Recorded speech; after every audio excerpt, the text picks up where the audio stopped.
지금 다운로드 받으세요.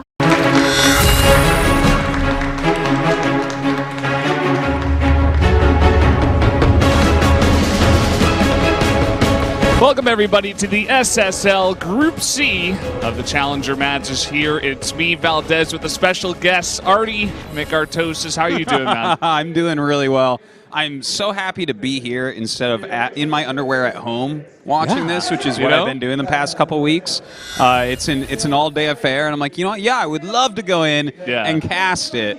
Unfortunately, it's an open studio. I have to wear pants here, but unfortunately, it won't be that different. Instead of typing to the plebs in the chat, I'll be talking with you, and that's more fun, I think. This is better. I mean, you get to watch, but also talk about it at the same time, which is your job. Is something you enjoy. So. Of course, as you mentioned, this is going to be a massive marathon. It's probably going to take at least 9 hours, I'd say. We got 30 best of ones in a row. So. Look, I'm hoping that today we can break that 30-game cap that we have on there. That's arbitrary. If we get a big enough tie, we could go way beyond 30 games, and that's what I'm rooting for. Go to the 45, 50-game mark. I want to have to find a hotel down here tonight. Okay, that's how late I want it to go. I want nonstop StarCraft forever. It's possible. I want us to die of insanity, and there's just like a couple of skeletons sitting here with microphones in their hands. And everybody gets to watch it at the same time. That's the best thing. It would go down in history as the moment that you and I died on camera. Yeah, it would go right with all those stories that, I'm sure your mother has emailed you. Someone died in a PC bong playing that StarCraft game you like so much. He was addicted to casting, and he just couldn't stop. There were too many games to cast. Casting, that's so funny. But yeah, man, this is going to be really an awesome day. There's like a lot of good players in this group. I guess there's not as many like superstars, I guess the biggest star in this group might be Deer. Yeah, and he was a GSL champion once upon a time, but then he fell down, and then he's like slowly gotten better, which is why I guess you call him a star, because I'd put him at, the best player in this group. Deer? Yeah. And don't forget, though, Jakji is a GSL champion as well. So one of the forgotten ones, of course. But yeah, you guys can see a Challenge Group C that is today. Just 1 Protoss, 2 Zergs, 3 Terrans. One thing that I'm very excited about, because I watched Group A and Group B completely, and it seemed like Dust Towers was the only map. Yeah. That's not the case today. There is a lot of different maps being played. Like Dust Towers is only played 1, 2, 3. You got to count them and 3 times in the first half. Only 3 times. And then 1, 2, 3 times in the next half. Whoa. Only 6 times out of 30 is Dust Towers being played. So this is like a totally different tournament now. Yeah. Because I think in Group B, I swear we had to play it at least 12, 13 times. Oh, at least. It was gross, man. At least. I was so tired of that map by the end of the day. I wish there were bans so we could ban it out. But anyway, we'll have it a lot less today. Yeah. That's going to be nice. Okay, I need to know, Valdez, what are your predictions? Which 3 players are getting out? It's kind of hard, We were talking about it a little bit before the broadcast. I'd say there are 4 players to choose from, of which 3 will get out, I'd say it's aLive, Rogue, Jakji, and Deer. Or maybe Impact at the same time. Okay. I don't know. It's pretty hard. I think Deer 100% gets out. And I was thinking Rogue, but, you never know when he's going to have a good day or a bad day. So if I put a gun to your head right now and you had to choose 3 players that you are saying are getting out, if they get out, you live, and if they don't, you die. What is it? Okay. I'd probably say Deer, Rogue, and aLive. That would be my 3 picks. That's good picks. Yeah. Those are my gun to my head picks right there. Yeah, the gun to your head picks. I agree with 2 of them. I think aLive and Deer, but Impact. I'm telling you, you watch this kid. Big dark horse. Wow, this is starting quickly. Okay. Yeah, we're going right into game number 1, guys. Here we go. Runes of Endion, aLive versus Impact.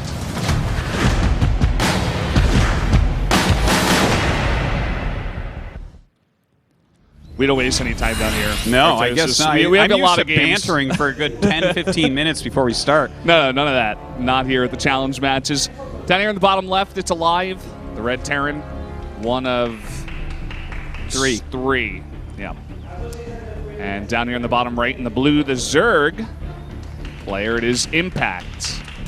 Indeed, and as I was saying, I think that this guy's getting out of the group 100%. Impact impressed me far too much in his Code A match against Curious. He just like slammed him and showed basically some of the best ZVZ that I've ever seen. Also, he's been top 10 on the Korean ladder for a very long time now on that GM ladder. So Impact, I'm really feeling it, man. I think this guy is going to actually have a possibility to go very deep both in GSL and SSL this season, and I think that he's someone that might start popping up in Pro League a little bit as well. If he starts to do better and better in these individual leagues, he has to see some play, right, in Pro League? You would Even though he's on SK Telecom, they got to give him some shots. And they have from time to time. He hasn't really made his mark over at Pro League, I'd say. Yeah. But if he starts doing really well here in the Season 2s of the individual leagues, we definitely see him a bit more often for sure. Yeah, it's something that I hope for and I'm kind of looking forward to. Like I mentioned it before, like this guy is actually, if you want to watch, probably the best documentary on StarCraft 2. Maybe after Liquid Rising and Sons of StarCraft, of course. But the best one after those, what was it called? State of Play, I believe it was about Jaedong. Yeah. Really well made, pretty damn accurate. And Impact is actually like the B character in that, like the kind of runner-up character. So this guy actually has kind of like not a super storied career so far, but he's really coming into his own on SKT. And I'm really pumped for this match because aLive just took out Dark in Pro League. What the hell? Yeah, I don't know what happened to this guy. He disappeared in round 2 of Pro League. He was so big in round 1. Yeah. He was helping out the Freaks so much, and then he disappeared, and now he's back. I mean, it wasn't just a fluke in his game against Dark either. He played a fantastic TVZ. He really kind of outplayed Dark as well. So, Dark also didn't have the best day that day. He also lost to Patience in the Ace match. So yeah, that was a tough day for Dark for sure. Maybe the live game threw him off a little bit, but this is like I am so kind of getting on the Impact hype train, just like with Speed. Like I was so excited about Speed. I think he performed beautifully in GSL. Didn't make it past the round of 16, but that was great. Impact, I'm kind of looking towards the same thing, and especially because I think Zerg right now needs this too. Right? Like, who do we have for Zerg that you're like, oh, Dark. This guy's going to be a murderer? And it's just Dark, right? Just Dark. Especially because Sue also is beginning to slowly fall off these days. I mean, he did not make it out of his challenge group. He was in Group A of the SSL. And some of those games were like, oh yeah, what are you doing? Some of them he just it was like an underhanded softball throw to his opponent that just knocked it out of the park. Yeah. And he kind of just threw games away. Like even the game against Bomber where he all-inned. With the Queens and the Lings, I was very unimpressed. So, Sue, kind of inconsistent. Dark, as we were talking about, he's pretty much the only player that's consistently good for Zerg. Yeah. So we need someone else to really pop up right now, and I would love for that to be Impact. You see, so far, he's actually doing like a very peculiar build. Of course, this is Ruins of Endion, so you'd expect things to be a little bit weird, but the Overlord drop, okay, that's not the weird part. The Ravagers, that's where you get a little bit more weird, right? He's going to drop Ravagers? No, I think he's going to drop the Lings and attack the front with the Ravagers. Yeah, because if he dropped Ravagers, I'm like, well, I just don't know anymore. Oh, well. Well, maybe over the wall, but... Yeah. Well, that's cool. I like this. So, I mean, now he has to pick him up. I suppose he can micro a bit, but... Oh, that was actually really close to the Widowmine. Gets out of there. But at the same time, drop coming into the main. Looks like there will be some units to easily push that away. So the harass here out of Impact, it's cute, but it's not really finding that much damage. No, by not that much, like almost zero. He's killed a Widowmine, he's killed a few Marines, and that all has some value, but compared to going 2 base, 3 Ravagers with drops, he's going to drop this out, and there you go. The Overlord's going to go down. Ooh. And he can actually trade a little bit here. He may lose this 1 Ravager, and the medevac is going to save that last Marine, but that's the problem with that kind of drop. A medevac you can send back, you can repair. The Overlord is going to regen, but it's going to take a while. This is truly kind of like a bizarre thing that we're watching. I just have not seen this. I guess we don't get to see this map all that much anyways, but I would definitely rate that as unsuccessful overall for Impact. That doesn't mean that he's out. It wasn't like that expensive. But his 3rd base is rather late here. 3rd base is pretty late. He's kind of behind on drones. He was sitting at 40 for a while. and he's committed to a lot of drop overlords. This is going to be his third one, so it's not that cheap to continuously do this and not find damage at the same time. So definitely not worth it so far, I'd have to say. Well, right now we have Liberator coming in for a little bit of harassment. Something that I kind of noticed watching this as well. I like that you guys have the APM tabs on a lot of the time. Impact consistently is hitting like 400 APM. Like, a lot of the time he's right up there. Very, very fast young player. Yeah, we got a little tank drop coming over here towards that third base. Gonna start hitting that hatchery. A nice job by Impact to try to save his drones for a while, but this is gonna delay a bunch of mining. Whoa, he like that. Whoa. That was like a show-off move right there. He waited till that projectile was in there. He didn't even get an extra shot. He had that SCV there from like minute 2 of this game, and it is now going to go down. Kind of a cute move. I'm not sure if he forgot about that and he was going to try to use that for scouting or what happened, but helped out a little bit to take out the Ravager at least, I suppose. aLive, you know, kind of on top of things so far this game. I'm liking his play. It seems really, really solid. Yeah, sure, he's still on just 2 bases, but the third base is late enough for Impact that I'm not really worried about that yet.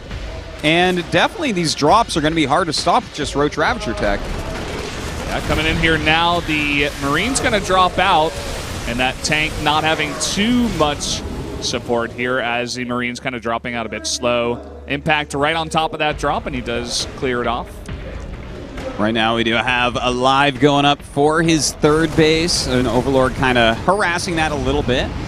aLive going to start clearing out some of these rocks as well. The rocks just have not been moved for him, whereas over on Impact sides, he hasn't even knocked them down yet. So, you know, especially I guess since he hasn't done anything greedy as far as economy or tech, didn't really need to knock those down. Much rather be a little bit more mobile. Yeah, for sure. And you can see aLive is continuing with this harass, but Impact is shutting it down at every turn. It really hasn't found much damage at all. And he's taking a 4th base at the same time. That's the thing about this map that is a little bit different from Arena. I feel like it's a bit easier to take those 4th bases. Yeah. They're farther away than Arena. And we are going to see a couple of tanks come over here and try to harass these bases, but should be able to be shut down, especially with the drop overlord actually sitting in position, ready to deal with that kind of harass already. You can tell he's done his research for this map for sure. Yeah, it's but here's the thing: like he's not clearing it out all that quickly. And oh god, you know those rocks aren't down, so the siege tanks can harass. It's hard for him to get up here to defend this 4th. The 4th is going to have to be canceled or killed. Well, looks like it was killed there. No cancel, as you were saying, and this harass is really annoying to deal with. As you can see, even though Impact has prepared for this, he's still having trouble dealing with it. I'd almost say that it might be better to take down the rocks at the other 4th base and try to go for that. Well, right now we do have Impact going across the map with his army. Kind of interesting because, yeah, he has an advantage as far as the army supply goes. I think the big problem, though, because compositionally Impact has a good army. Here he goes. He's coming up right now, but aLive has a lot of units on the other side of the map. The SCVs are being pulled. A lot of corrosive vials going down. The SCVs being pulled here. A lot of them are going to go down, but it is going to be enough to save his life. And, in fact, not that many even going down, only 7. And now Impact stuck in an awkward spot with more tanks out on the map ready to harass here. aLive can easily get back away with. So aLive stays alive, and Impact's attack doesn't do much. No, it's fine for him to lose 7 SCVs right now to something like that. As long as he's staying alive and the supplies are continuing to go up, the Roach Ravager-based army is going to have a harder and harder time. You know, this is much stronger at the lower supplies. So if aLive holds on a bit longer, and the fact that he denied that 4th base, it's looking very good for him. Yeah, and we always talk about how these Roach Ravager compositions, it looks good because you have a lot of supply, but it doesn't really work out as well. And here we go, trying to drop some units actually onto the tanks in the back, and that he does. But is it going to be enough to push through? Pushing, getting rid of those tanks, and now he's actually going after this 3rd base. So the push is starting to work out pretty well, even morphing some more Ravagers right there. Kind of a brave move, but a lot of corrosive vials come down. Wow, he eats some of them onto his bio-based army here.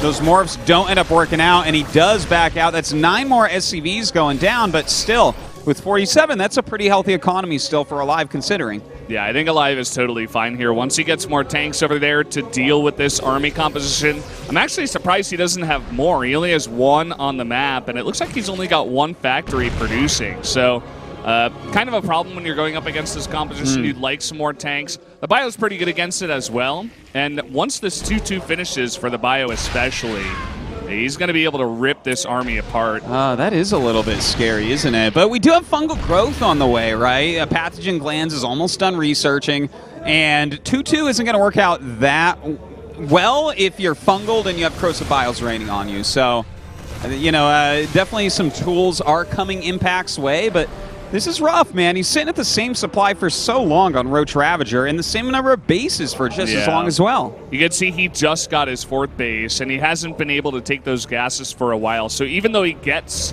the, the glands upgrade here, he can only produce 2 infestors, it looks like. So you're going to have some trouble there getting that fungal online. Nice little run by here. Yeah, burrows a few lings there as well for prolonged harassment. A drop here from aLive into the main base of Impact. Sees that he is going for Hive. That's very valuable scouting intel. Great fungal goes down.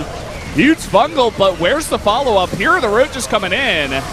And he hasn't been able to focus down that 1 medevac, so he will get away with a nice chunk of his units there after a decent trade.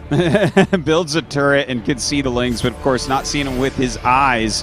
Finally he does, and will turn around and clean it up. But I like that Impact is trying to use some burrow here, trying to get something done. There's still 1 more ling in the mineral line that he missed.